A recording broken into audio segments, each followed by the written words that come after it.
quarterback. He takes the snap, hands off. It's that same play again. Kelly over right tackle. It works again. Good for 5 solid. No, 6 yards to the 41-yard line. Well, it's sure different than last week, Brother Tom. These Rockets are moving today. 2 field goals Mr. Hamlin? Columbo, what is it? Sure going great guns today, aren't we? They love it. Go, go. I'll tell the coach. Kind words from a loyal fan are very rare. This Ding-a-ling ice cream concession, that's the best in town. Don't ever change that.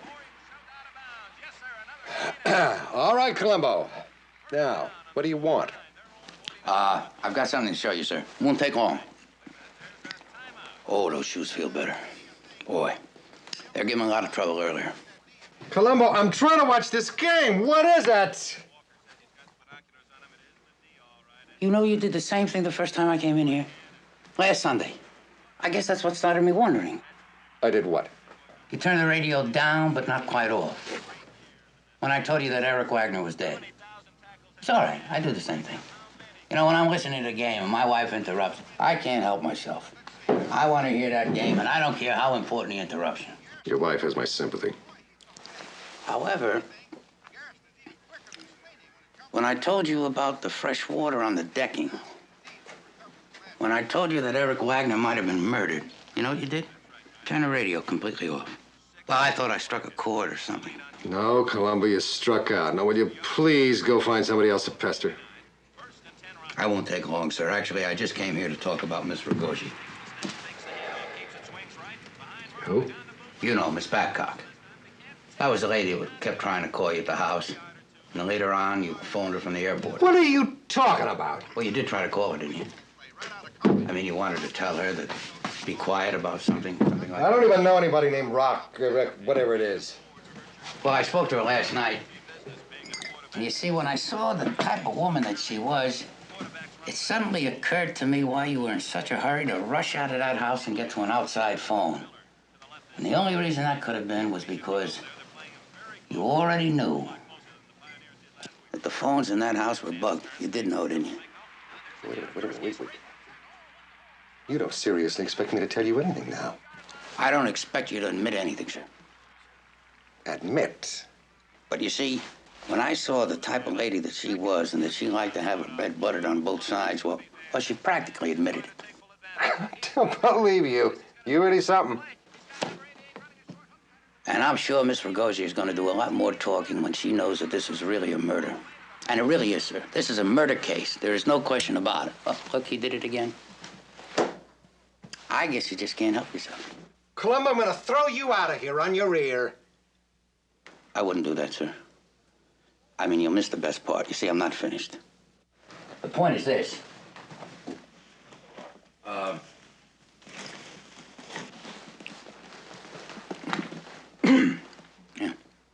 You see, the point is this. If you knew that house was bugged, then you also knew that you could use those phones to set up your perfect alibi.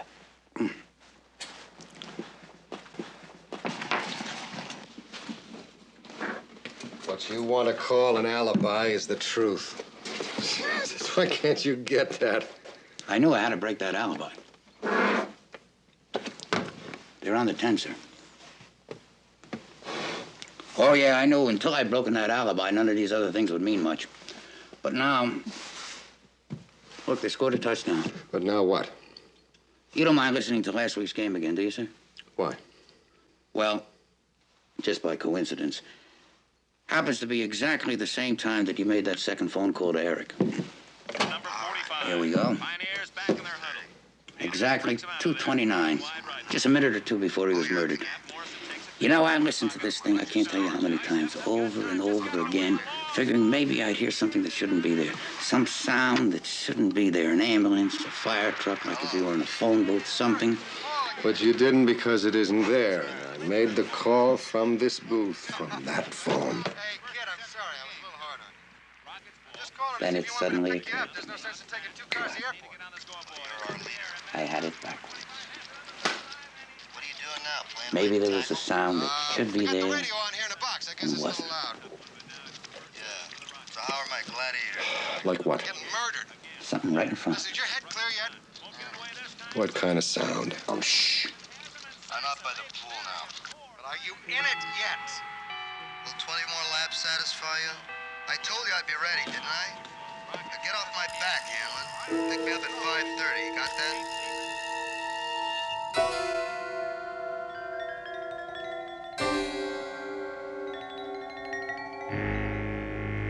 Where the devil is Columbo?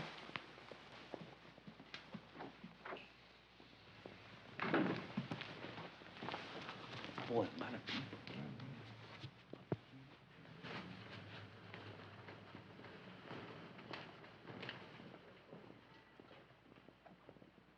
Why, Mr. Dirk?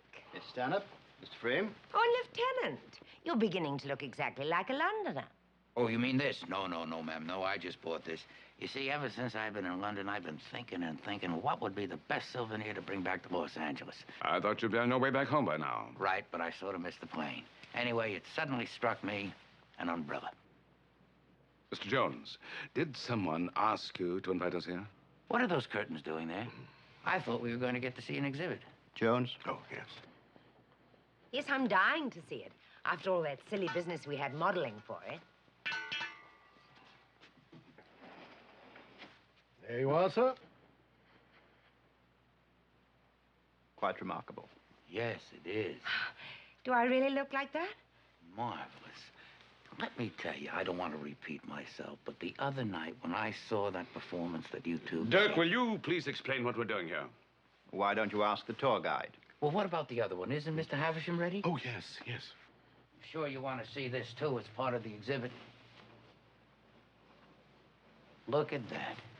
Boy, isn't that something. Of course, I didn't know him the way you folks did. I guess you were closer to him than anybody. Poor Roger. Kind of shakes you, doesn't it?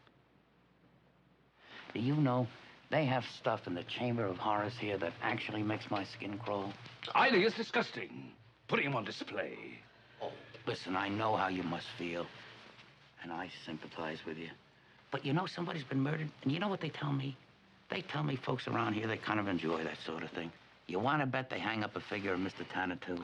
Most people, Columbo, have frightful taste, yourself included.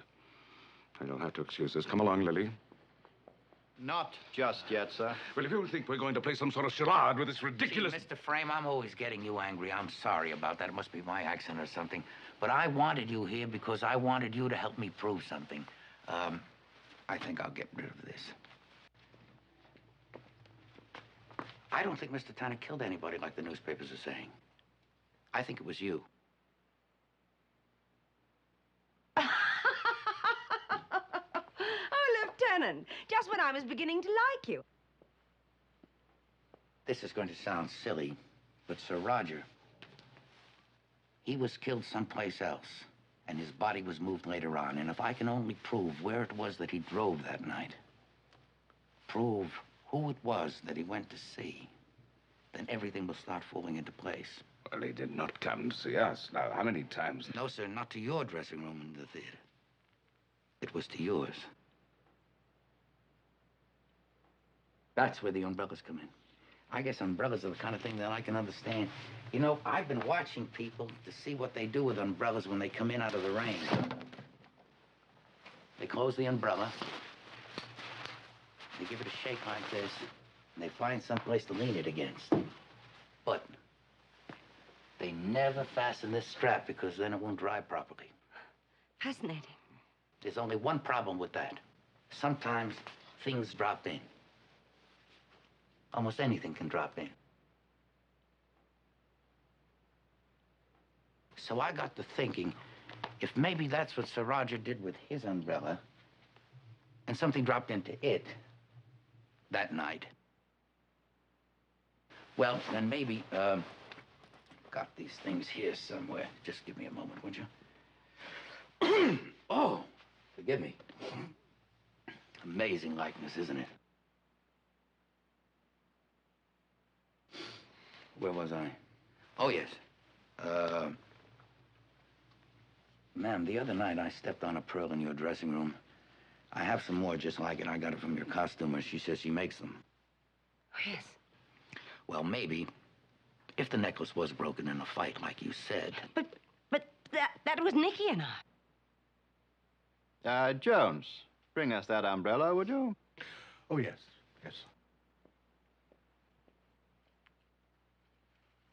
Well, there's a chance, a pretty good chance, that if the fight was with Sir Roger... No, it wasn't.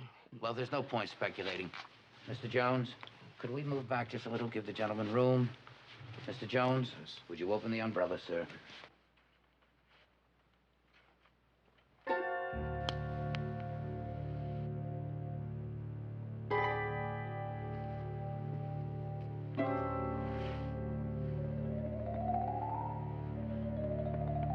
Why, it's the same.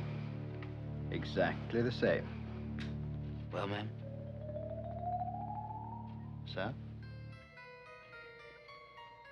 Sir. Sir.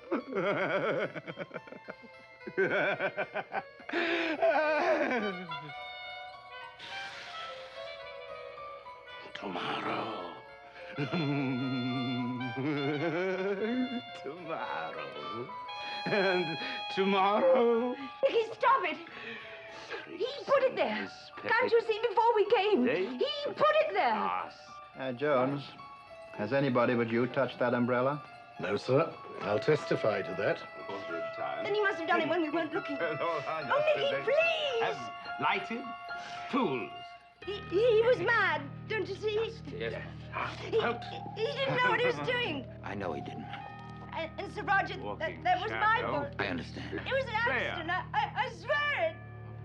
Struts. Oh, Mr. Dad. His hour. Up in the Don't be stage too and hard then on Nicky. turn no more. You must try to understand. It is. Yes, well, I think we can settle all this at the yard. Smythe, will you take over, eh? Very good, sir. And Fiore. Tomorrow. And tomorrow.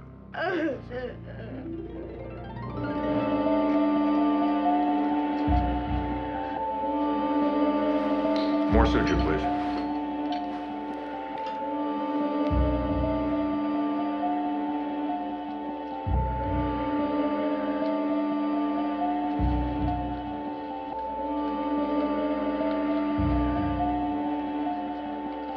Clamp.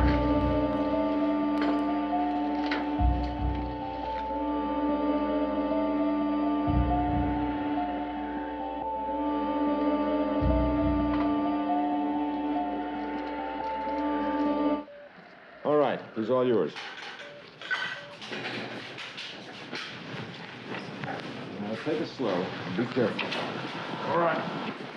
Please pardon the interruption. I'm Lieutenant Columbo, police. Some of these gentlemen are doctors. I know this is unorthodox, but we do have a search warrant. Just bear with us for a moment. Be sure to check out everything, the attendants, everything on this table, and the patient, too. You better get him to the recovery room. Lieutenant, what is this little drama all about? You just replaced a valve on Dr. Heidemann, is that right? That's correct. Then you had to replace the sutures. I think our lab should take a look at those old sutures. I don't have to stand for this. I'm sorry, Doctor.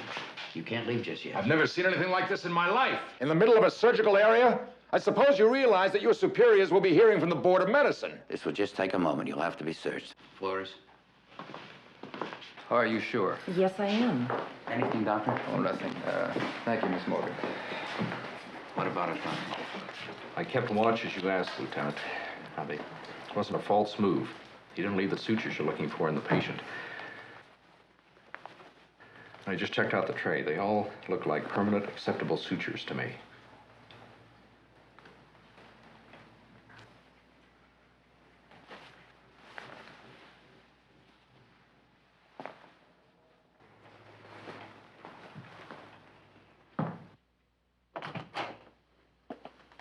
Lieutenant, nothing. We turned that room inside out. I mean, inch by inch. Sergeant Latman and those other doctors went over the operating table, the patient. Nothing's gone in or out of there without it being searched with a magnifying glass. No suture. Thank you. You look a little dismayed, Lieutenant. Now, if it's not asking too much, do you mind if I continue with my day's work? It certainly looks like it's one on me, doesn't it? You know, I really believed it all fit together. All the pieces, everything, the killing of the nurse, everything. Well, it goes to show you, Doc. Maybe I've been at this job too long. Okay. You win. You're finally rid of me. You'll be all right, Lieutenant. I'm sure you'll find others to harass. So long, Doc.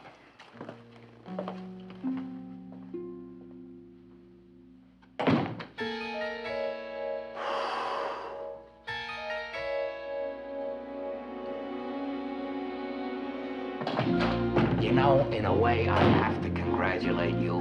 Up until now, you really had me going. I mean, here you are, you're a surgeon, a man that's got to be cool. Even when you're angry, you're controlled. You never lose yourself.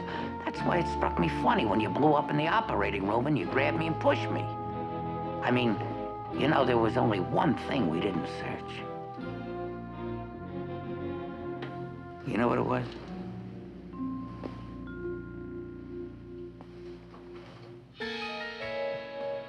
It was me.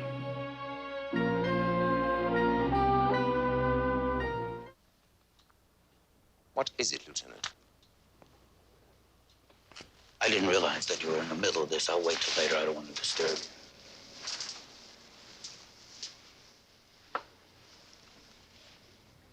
you. You do that.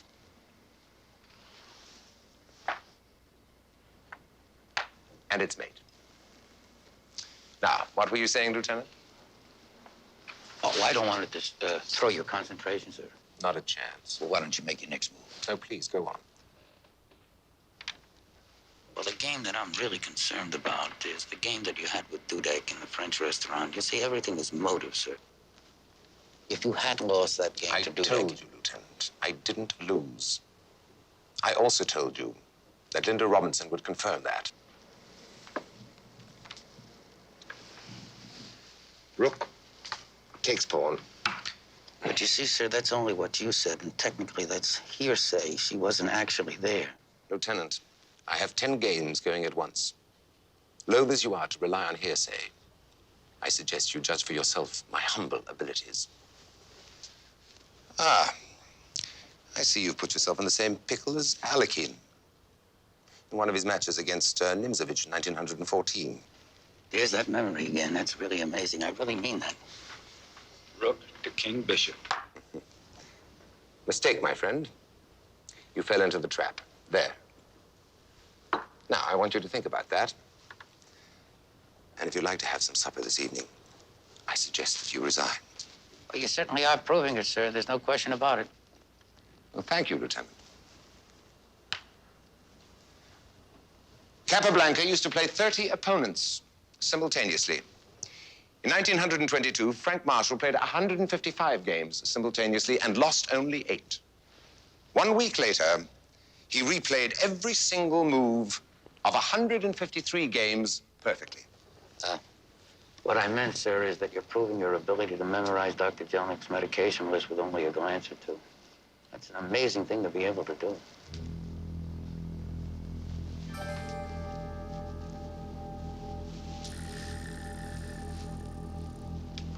No, another 2 moves and you're... Oh, I see. All right, let's try that. There. Now you work on that. What are you talking about, Lieutenant? What glance or 2? Are you trying to imply that I copied Jelnick's medication list? That's not only reaching, it's defamatory. Check. No, sir, I said memorize. I didn't say copied. You brought that up. But come to think of it, you know, maybe that's what you were doing. You remember when I saw you in the hospital? You were sitting there and you were writing. Maybe you were copying. You're absurd. Excuse me, Mr. Clayton, sir. Could you... Certainly. About your pen, sir? Thank you, Mr. Clayton. Sir, Thank you. About your pen, do you remember when you left it in the hospital on the seat and I came running after you to return it?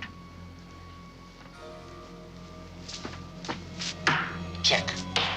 Well, I took the liberty... New game. Yes, sir. I took the liberty before I ran after you with the pen to scribble with it on some paper. Well, that's very clever of you, Lieutenant. The boy down there at the lab, he tells me it's definitely the same ink and possibly the very same pen that Mr. Dudek used to write his farewell note with? Innuendo, insinuation, circumstantial trivia. That could be true, sir, but if you put it all together, maybe the grand jury will feel differently. Do you really think that the finest chess player in the world would make even half the mistakes that you ascribe to me? Mr. Clayton, sir? I'm afraid that's check and mate, sir. What? Just a foolish blunder could happen to anybody. All right, now. Prove it to me. Prove it. Prove something. Prove it. What the devil is this place? Well, this is the basement, sir, and this equipment here is the latest thing in clean environment. Takes bottles, cans, all kinds of garbage, and crushes them up. Now, Mr. Clayton, right there at the top of the stairs, that's where Dudek fell. Hit the chute, slid down, came to this machinery. Now, if you were the murderer... Will you give me proof, Lieutenant? I didn't say you were the murderer. I said if you were the murderer. Wait, listen. It could have passed for a terrific accident. Where is your proof, Lieutenant? It could have been a perfect murder. Will you give me the proof? Can you read my lips now? Mr. Clayton, I wanted to tell you that this machine turns itself off automatically. That's why Dudek wasn't killed. When he fell, machine just shut off. Will you stop this rambling conjecture and get out of my way?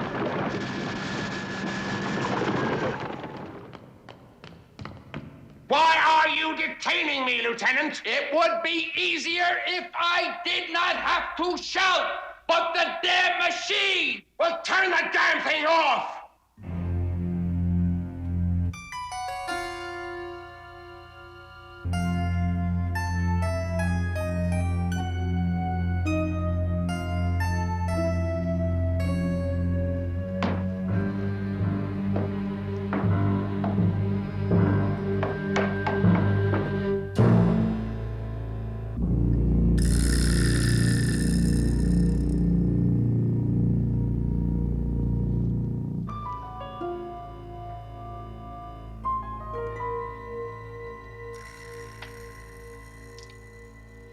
Tell you what bothered me. What bothered me was if someone pushes a man into a grinding machine in order to kill him and the machine suddenly stops, why doesn't he turn the machine back on again? The switch is right over there. Then I remembered that you told me that your hearing aid went out the night before, and you only got it fixed the next morning. Now I understand. You didn't turn it back on again because you never knew it was off. You didn't hear it go off then, just like you didn't hear it go off now. I'm sorry, Mr. Clayton, but along with all the other trivial evidence that we've talked about, the murderer in this case just had to be a deaf man.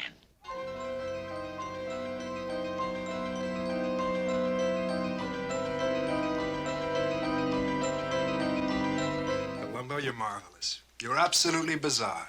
Mr. Paris, would you lift me out of the tub? What do you mean, lift you out of the tub? Yes, sir, if you could please try. I'll stay just like this. Well, I could try, yes. Thank you very much. Just try, and I'll stay just like this. Let's see. Oh, you can't get any leverage. Wait.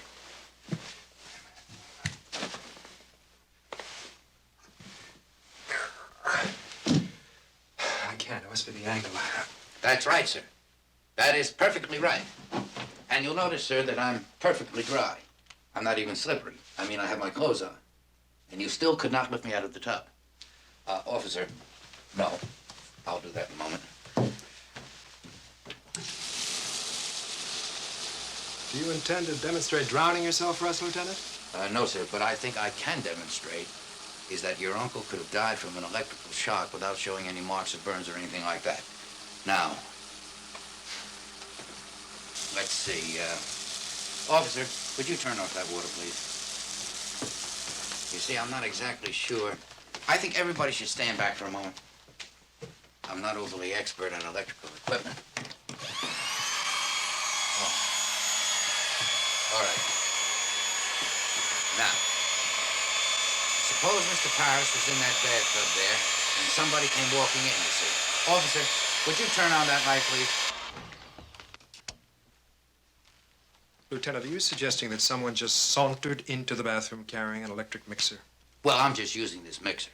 I mean, anything electrical is what I'm trying to show. Now, here we go.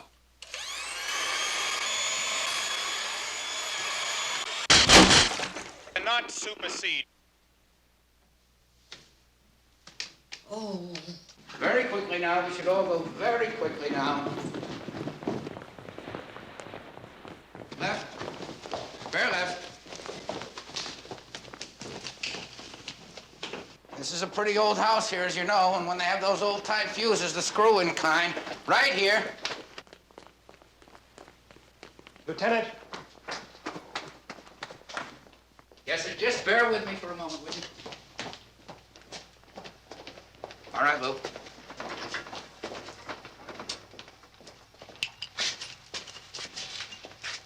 "67 seconds exactly. Fascinating. I didn't know that. Oh, yes, sir. Yes, Mr. Paris. I think you did know that. Know what?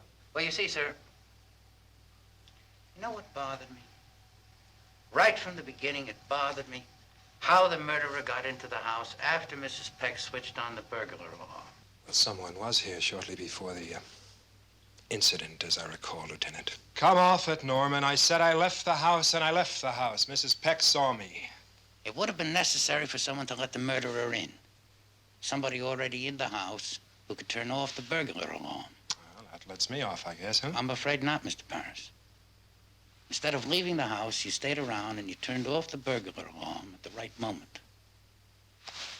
Mrs. Peck, did you or did you not see me drive out of here, wave goodbye, honk my horn? No, sir. She didn't see you. She saw him. I think you had on the same clothes as your brother, Mr. Paris. I think it was you that drove out and then came back later when your brother let you in. Are you nuts? I resent defamation, Lieutenant. You said you two never talked, except about that agreement. Well, I guess you had to say that in order to keep the guessing game going. But you know, that's what nailed you down. I called the telephone company. They told me that you two have talked maybe 20 times in the last 10 days. You're saying they killed their uncle? These boys wouldn't do such a thing. I'm sorry, Mrs. Peck, but I think this time they needed each other so much that they both did something very bad. See? 67 seconds. 67. Took us 67 seconds to get down here and replace that fuse. But Mrs. Peck's television set was only out for 15 seconds. There had to be somebody else waiting down here to replace that fuse.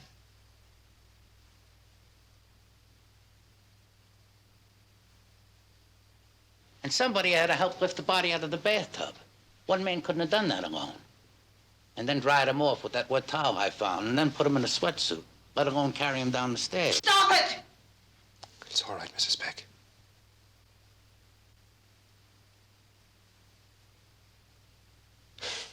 What's done is done. What's obvious is obvious. I'm just sorry that you had to be here. Shut up!